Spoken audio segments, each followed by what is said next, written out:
করোনায় আক্রান্ত নেইমার আছেন আইসোলেশনে। দেখুন তার বর্তমান অবস্থান। ফিটনেস নিয়ে সমস্যায় ছিলেন, ইনজুরি নিয়েও স্বস্তিতে ছিলেন না। নেইমার এবার করোনা ভাইরাসে আক্রান্ত হয়েছেন।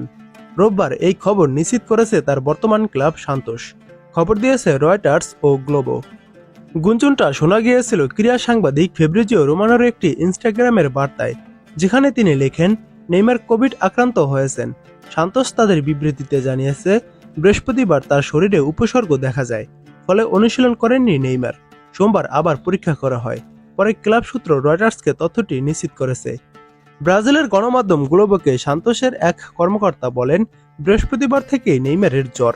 কয়েক দফা টেস্ট করানোর পর সান্তোসের মেডিকেল স্টাফরা নিশ্চিত করেছেন যে নেইমার কোভিড আক্রান্ত।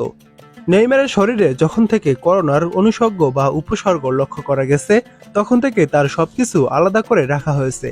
চিকিৎসকের পরামর্শে সে এখন বাড়িতে নিবৃত্ত বাস করছে, অর্থাৎ বাড়িতেই বসবাস করছে।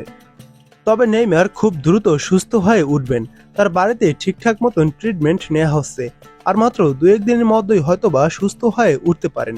নেইমারের শেষ আপডেট, এখন তিনি বাড়িতেই চিকিৎসা নিচ্ছেন।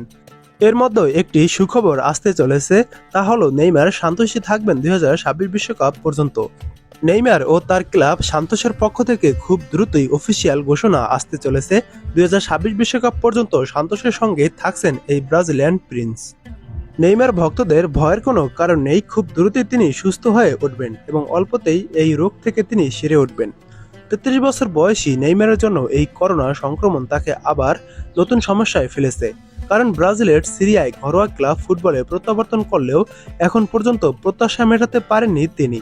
সৌদির ক্লাব আল হিলালে চোটে জর্জরিত সময় কাটানোর পর শৈশবের ক্লাব সান্তোসে সব প্রতিযোগিতা মিলিয়ে মাত্র 12টি ম্যাচ খেলতে পেরেছেন তিনি। সেখানেও বারবার চোট ও ফিটনেস সমস্যায় ভুগেছেন।